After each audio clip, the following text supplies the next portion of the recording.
Hi everyone, I am Barun from Only English. Today we will read the seventh chapter from the book First Flight of Class 10th CBSE. The name of the chapter is Glimpses of India. यानी कि glimpse का क्या मतलब, एक झलक किसी चीज़ का। तो इंडिया का एक झलक दिखाता है। अब इस यानी कि अलग हर एक जगह का थोड़ा सा इसमें दिया है। पहला जो इसमें है बेकर फ्रॉम गोवा, जिसको कि लूसियो रोड्रिग्यूज ने लिखा है। या फिर कुर्ग एक जगह है, लोकेश एब्रॉल। टी फ्रॉम आसाम, अनूप कुमार दत्ता या दत्त। यानी ये अलग अलग चैप्टर में डिवाइड किया है, तो हम इसको अलग अलग तरीके से तीन पार्ट में। तो पहले आज क्या डिस्कस करेंगे, अ बेकर फ्रॉम गोवा। अब उसमें है कि बिफोर यू रीड, तो एक तरह से बताना है कि what image of the people and places comes to your mind when you think of our country. जब आप अपनी कंट्री के बारे में सोचते हैं, तो हमारा कंट्री काफ़ी डाइवर्स है, तो क्या इमेज आपके माइंड में निकल के आता है। उसके बाद what part of India have you live, आप कहाँ पर रहते हैं, visited. Can you name some popular tourist destinations, क्या बता। तो एक तरह से बताने की कोशिश की कि you may know apart from Britishes, हमारे यहाँ ब्रिटिश के अलावा जो डच थे, फ्रेंच थे, पुर्तगीज थे, वो सारे आकर के यहाँ कुछ दिन तक शासन किया था। कैन यू से which part of the India grow T and coffee, कहाँ पर होता है। तो ये सब जो चीज़ें हैं इसमें बताया गया। अब ये जो है अ बेकर फ्रॉम गोवा, इसको लिखा है किसने, लूसियो रोड्रिग्यूज। 1916 में यह पैदा लिया था और 73 में इनका डेथ हो गया। ये काफ़ी फेमस था। He wrote several articles in English and Konkani.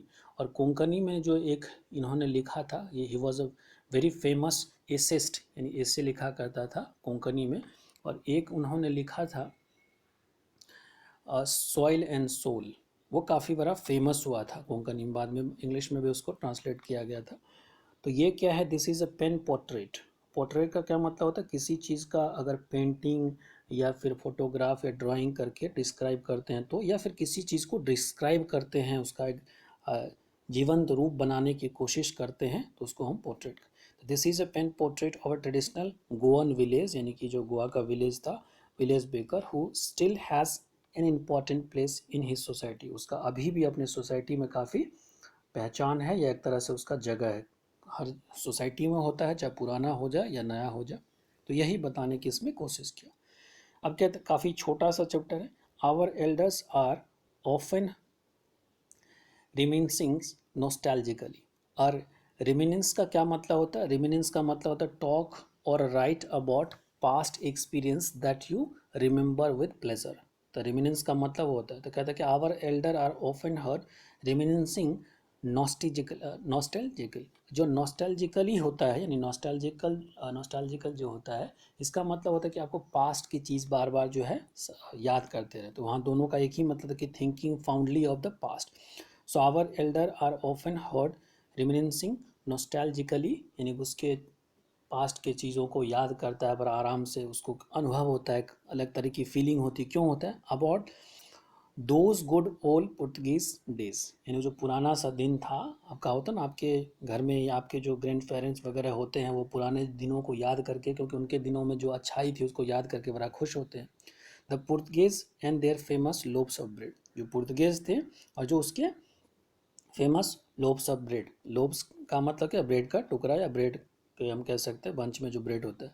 Those eater of lobes might have vanished. अब कहता है वो जो ब्रेड को खाने वाले लोग थे, शायद वो गायब हो चुके हैं या ख़त्म हो चुके हैं, चला जा चुका है। But the maker are still there, जो मेकर है अभी भी हमारे गांव में है, ये नरेटर कह रहा है।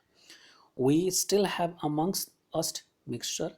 अब जो है हम लोगों के बीच में वो जो बनाने वाला होता है, ब्रेड को बनाने वाला मिक्सचर, मोल्डर्स जो उसको मोल्ड करता है, and those who bake the loaves, और जो उस बेक को पकाता है वो।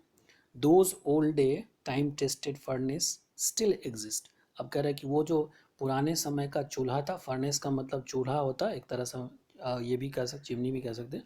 तो वो जो पुराने ज़माने का जो उसका चूल्हा था जिसमें वो ब्रेड पकता था, वो अभी भी है। The fire in the furnace has not been extinguish. और जो एक तरह से ये बताने की कोशिश कि जो पुराना चूल्हा है अभी भी है, क्योंकि लोग पुराने चीज़ों को याद करके बड़ा आनंद लेता है। तो पुराना चूल्हा अभी है, उसमें जो आग है वो अभी भी बुझा नहीं है। The third and the jingle, third और जिंगल का दोनों का मतलब आवाज़ होता है। तो क्या जो जिंगल का मतलब क्या होता है, जब मेक और रिपीटेड जेंटल साउंड, जो कि कोई बेचने के लिए आता है तो जो बजाते रहता है उसको भी हम कहते हैं जिंगलिंग। ट्रेडिशनल बेकर बैम्बू, वो जो बेचने के लिए आता था, traditional baker bamboo heralding his arrival, यानी कि हर्डलिंग का मतलब जब वो आता है, तो यानी जब वो गांव में बेचने आता था तो उसके अराइवल से लोगों को पता चल जाता था in the morning. Can still be heard in some places, ये अभी भी सुना जा सकता है कहीं कहीं पर। Maybe the father is not alive, but the son still carries on the family professions. हो सकता है जो पहले लोब्स बनाते थे उसके पेरेंट्स नहीं हो, पेरेंट्स जिंदा ना हो, लेकिन जो उसके फैमिली मेंबर थे, उसके जो बेटे हैं, वो अभी भी अपने फैमिली प्रोफेशन को कैरी कर रहा है, यानी कि जो ब्रेड्स है उसको बना रहा है। These bakers are even today known as a pader in Goa, और ये जो बेकर्स है अभी भी इनको गोवा में पेडर के नाम से जाना जाता है।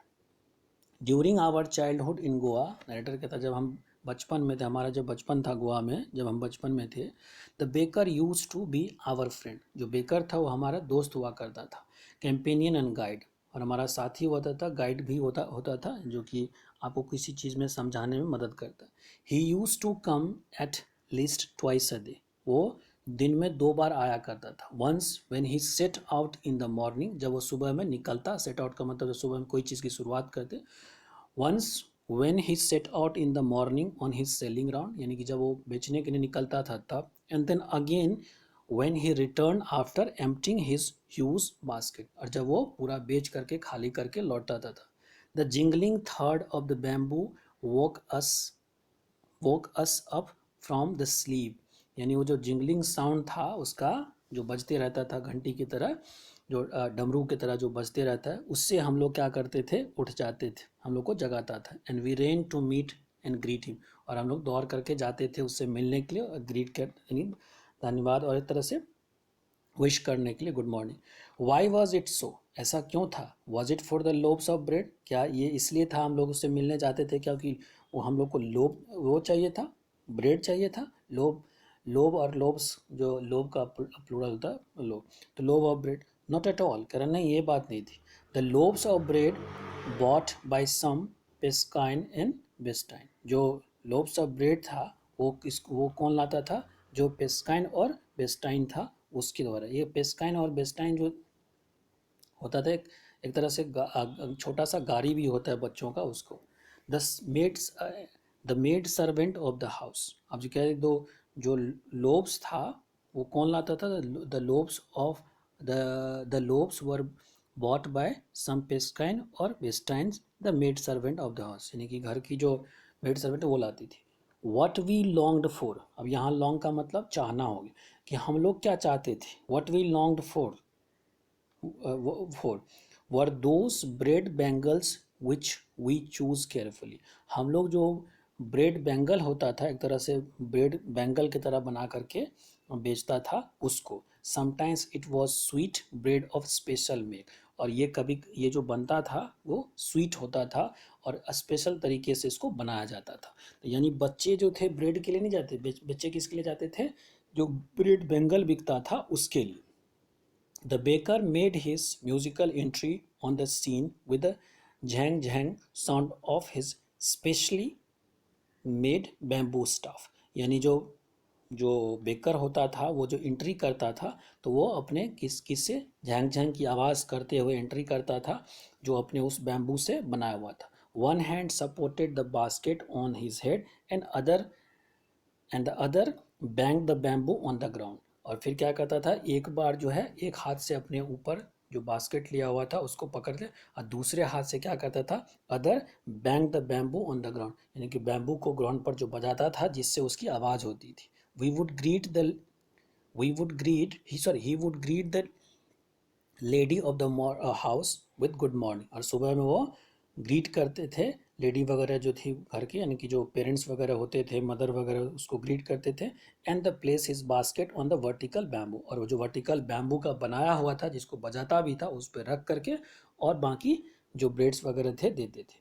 We kid would be pushed aside with the mild rebuke, और हम जो बच्चे होते थे उसको क्या कहता था, रिब्यूक का मतलब होता है थोड़ा सा एक तरह से डांटना, मतलब कि काफ़ी जोर से नहीं, एक तरह से लिखा होगा यहाँ पर, एन एक्सपीरियंस ऑफ डिसअप्रूवल और scrolling.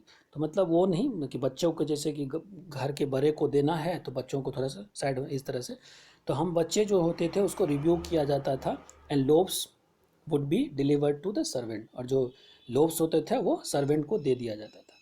We would not give up, लेकिन हम लोग छोड़ते नहीं थे, हम लोग की इच्छा होती थी कि हाँ देखें आखिर है क्या। We would climb a bench और पारपिट। बेंच क्या होता है, बेंच पता है, और पारपिट क्या होता है, जो बगल में आपका कोई वॉल वगैरह जो बना होता है, उस छोटा सा वॉल जिस पे लोग चढ़ के कोई ना कुछ देखता है, उसी को कहते। So we would climb a bench और parapet and peep into the basket somehow, और किसी तरीके से उसमें झांक करके देखते थे आखिर है क्या। I can still recall the typical fragrance of those loaves. अभी मुझे याद आता है वो जो स्ट्रेंज तरह का एकदम खुशबूदार जो फ्रेगनेंस का मतलब फ्लेवर होता है जो ब्रेड का निकलता था वो। Lobes for elders and bangles for a children, जो लोब्स होता था वो बड़ों के लिए और बैंगल्स किसके लिए, बच्चों के लिए। Then we did not even care to brush our teeth, और जब वो हम लोग के लिए आता था लेते थे तो ब्रश भी करना भूल जाते थे, और वॉश आवर माउथ प्रॉपरली, और मुंह धोना वो तो छोड़ो, अब वो आ गया तो बिना ही ब्रश के, जैसे बच्चे करते हैं ना, बच्चे को अगर कहा ना जाए तो ऐसे ही खा ले। then we did not even care to brush our teeth and wash our mouth properly.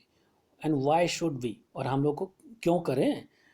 Who would take the trouble of plucking the bamboo leaf from the toothbrush, कौन इतना मेहनत करे कि बैम्बू का जो लीफ है, सॉरी मैंगो का जो लीफ है उसको तोड़े और फिर उससे ब्रश करे। And why it was necessary at all, क्यों ये ज़रूरी था, कोई ज़रूरी नहीं था। The tiger never brushed his teeth, जो टाइगर होता है वो तो अपना ब्रश कभी नहीं।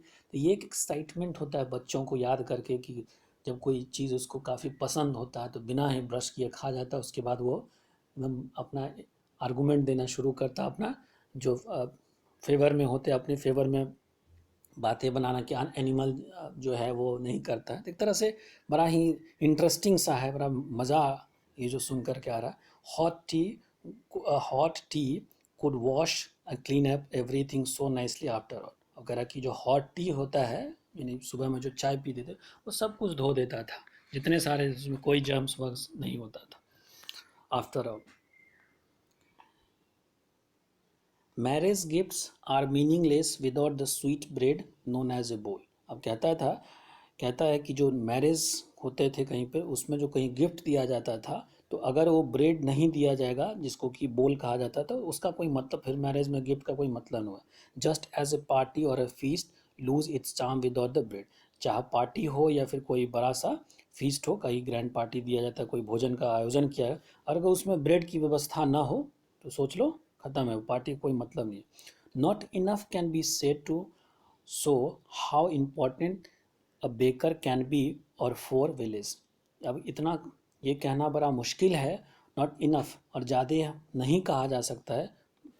इसका ये मतलब not enough can be said, कहने का मतलब ये हुआ कि उनके पास उतना वर्ड नहीं है कि उस बेकर को डिस्क्राइब करे कि जो बेकर होता था विलेज में कितना इम्पोर्टेंट होता था।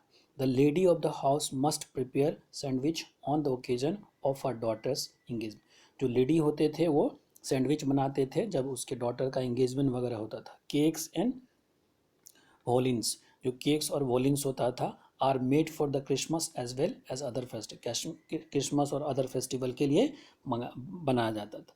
Thus the presence of the baker furnace in the village is absolutely essential, लेकिन जो फर्नेस था यानी कि जो बेकर का फर्नेस है उसका विलेज में रहना बहुत ही जरूरी है। द बेकर और a bread seller of those days had a peculiar dress known as the काबाई।